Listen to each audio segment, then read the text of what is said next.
Oi, gente, tudo bem? Hoje eu quero levantar aqui uma questão para vocês. Será que as companhias de saneamento, elas estão se preparando para o efeito das mudanças climáticas? A gente sabe assim que mudança climática, quando se fala nisso, né, parece uma coisa muito distante, mas assim, gradualmente sim, a gente sabe que está acontecendo.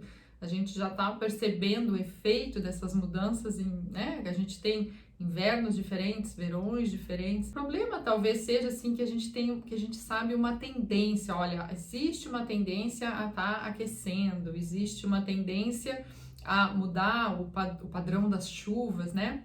Mas não se existe assim, não se tem um número absoluto, tipo assim, olha, daqui a 10 anos a temperatura vai ser 47 graus no verão, não se tem, né, esse valor absoluto. E talvez essa incerteza seja um dos problemas de se fazer um planejamento em cima, né, das mudanças climáticas. Mas vamos pensar como é que essas mudanças podem afetar tanto o tratamento de água quanto o tratamento de esgoto. Tem um caso aqui que é real, que já é, né, um efeito dessa mudança, que uma companhia de saneamento americana, ela publicou isso, que nos últimos anos ela está tendo problemas no local, está tendo problemas de muita enchente em função das chuvas, que mudou muito o regime de chuvas, e então assim, ó, acontece nesses períodos que as estações ficam completamente alagadas. E aí o que eles fizeram para, né, mitigar esse impacto? Então, todo o sistema de desinfecção com cloro a gás, ele foi substituído por hipoclorito, porque o cloro a gás é muito perigoso, ficava simplesmente tudo submerso durante esses períodos de chuva muito forte. E eles tiveram que se adaptar também a estações móveis, então assim, ó, geradores de energia móveis e sistemas móveis também para transportar hipoclorito para esses locais. Então, né, precisa os geradores para ter a energia para fazer toda a desinfecção, porque imagina nesses períodos, todo o esgoto tratado, ele acaba se misturando com as águas pluviais. Então, se precisa, né, continuar garantindo, no mínimo, a desinfecção do esgoto. Então, isso já é real, isso já aconteceu, eles já tiveram que mudar essa estratégia em função dessas chuvas, da mudança no regime de chuvas. Outra coisa que também pode ter problema, né, quando se tem esses picos de chuva muito fortes, que isso é uma alteração já, nas estações de tratamento de esgoto, a biomassa é toda arrastada, né? Esse é um dos problemas, o arraste da biomassa. Então, quem trabalha com lodos ativados, por exemplo, ou qualquer processo, né, que mantenha a biomassa em suspensão, o maior problema é perder essa biomassa. E aí, como é que faz? Tem que inocular depois. E para remover a amônia, então, você sabe que as bactérias nitrificadoras, elas demoram um pouco mais para se desenvolver. Então tem que pensar que durante um mês, 2 meses, vai se estar lançando amônia, vai se estar lançando, né, efluentes fora do padrão, até que é como fazer uma partida operacional novamente, quando se tem o arraste da biomassa.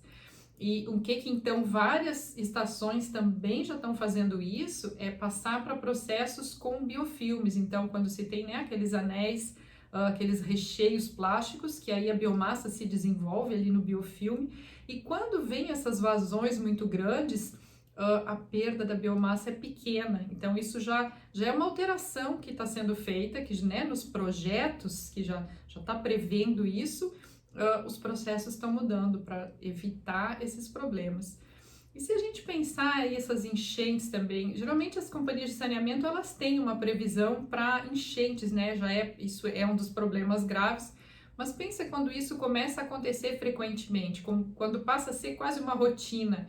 Como é que altera essas enchentes? Bom, se sabe que toda a qualidade da água, ela é alterada, né? Então, digamos, os reservatórios, tem toda a parte de erosão de reservatórios, todos aqueles sedimentos que são arrastados também, essa qualidade da água altera. E o que vai acontecer? Vai demandar muito mais produtos, muito mais coagulantes, porque o teor de matéria orgânica está aumentando. Então, né, esse consumo, esses equipamentos, eles estão dimensionados para aumentar essa quantidade, tem que se pensar em custo também. E para aqueles que trabalham com um sistema com desinfecção ultravioleta, se sabe que nesses períodos também, né, com esse aumento de sedimentos, aumento de matéria orgânica, a transmitância vai se alterar, vai reduzir. e então vai ficar degradada, vai ficar comprometida a desinfecção com ultravioleta. E aí seria o caso que pensar, né, uma segunda desinfecção de emergência, digamos, com hipoclorito, né? Então, isso tudo já é, assim, ó, é uma consequência desses efeitos, né, das mudanças climáticas. E tudo isso aí envolve, então, não somente, assim, né, toda a parte operacional, se os equipamentos estão dimensionados para isso, quanto também custos. E aí, como é que fica a parte dos operadores? Como que fica a segurança dos operadores nesses períodos de enchente? Então, tudo isso é uma coisa que tem que já ser planejada. E saindo das enchentes, então, vamos se pensar assim em tempestades, né? Em locais se sabe que tempestades em determinados locais estão sendo muito mais frequentes, então tem toda aquela queda de raios, e no que implica isso? Toda a parte elétrica, né? E os equipamentos, então, podem queimar mais facilmente. E aí, qual vai ser o período para repor um equipamento, por exemplo, um equipamento que é fundamental para um tratamento, né? Imagina uma estação de água num local mais remoto, se cai um raio, se começam essas tempestades mais frequentes, a ser mais suscetível a essa queda de raios. E o seguro da companhia cobre esse equipamento, e além, né, do custo, qual vai ser o tempo que vai demorar para repor esse equipamento? Então, esse também é um problema decorrente dessas mudanças climáticas. Se a gente pensar, né, incêndios, queimadas, locais que isso está aumentando muito, a qualidade da água vai mudar. Então, todos aqueles...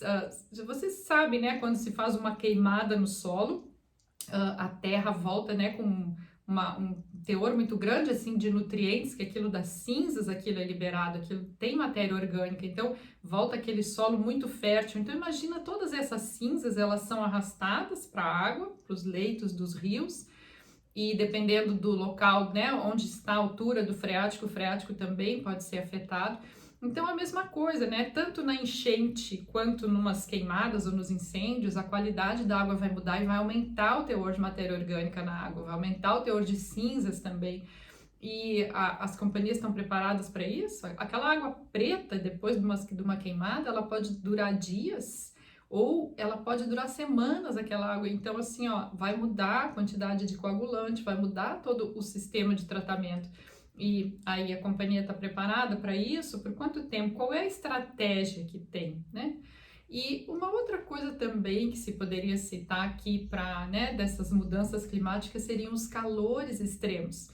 Então, se sabe que, né, em determinados locais a temperatura no verão está chegando a 46, 47 graus. E aí, como é que isso vai impactar no tratamento de água e de esgoto? Bom, vamos pensar o seguinte, todos os eletrônicos, todos os equipamentos eletrônicos, eles são muito sensíveis ao calor. E tudo que se tem que é automatizado, que depende desses sistemas eletrônicos, como é que vai ser? Como que vai funcionar, né, nesse calor extremo? Talvez em 10 anos já tenham equipamentos que não sejam tão sensíveis a esse calor extremo, mas e se não tiver, como que vai ser? Outra coisa também é o horário de trabalho dos operadores. Se nos dias, se, por exemplo, está 50 graus, como é que vai ser? Como é que vai fazer uma manutenção na rua? Talvez tenha que trocar o horário de trabalho, talvez comece a ter que trabalhar de noite. Então muda assim, ó, afeta, né, todos os setores da empresa. E aqui também eu tenho mais um caso para comentar de uma outra empresa americana, de uma companhia de saneamento, que em função desses calores extremos nos dias, né, que é um calor muito extremo, e todo o processo dela de desinfecção é com ozônio, o tratamento de águas a desinfecção é por ozônio, e então nesses dias de calor muito extremo, ela não pode atuar a plena carga, ela não pode ligar todos os geradores em função do superaquecimento. O que acontece? As máquinas, os geradores, eles têm um sistema de segurança, quando atinge determinada temperatura, ele desliga. E aí, nesses dias de muito calor, ela não pode ligar todos os geradores. E aí, o que acontece? O abastecimento de água é comprometido, a desinfecção é comprometida, então ela não atende aquele pico de demanda em função desse calor extremo. O que precisa ser feito? Então, esses equipamentos, eles têm que estar instalados em um local todo climatizado. Isso não foi previsto antes. E em função agora dos últimos anos, em função dessas temperaturas muito altas, desse calor extremo, isso está acontecendo. Então, é também, né, uma consequência dessas mudanças climáticas. Então tem que pensar assim, ó, cada empresa, as companhias de saneamento, elas têm diferentes atividades, tem umas que, né, que trabalham lá desde a captação da água até a distribuição e a coleta e tratamento de esgoto, e tem outras companhias que, por exemplo, fazem só distribuição ou fazem só o tratamento.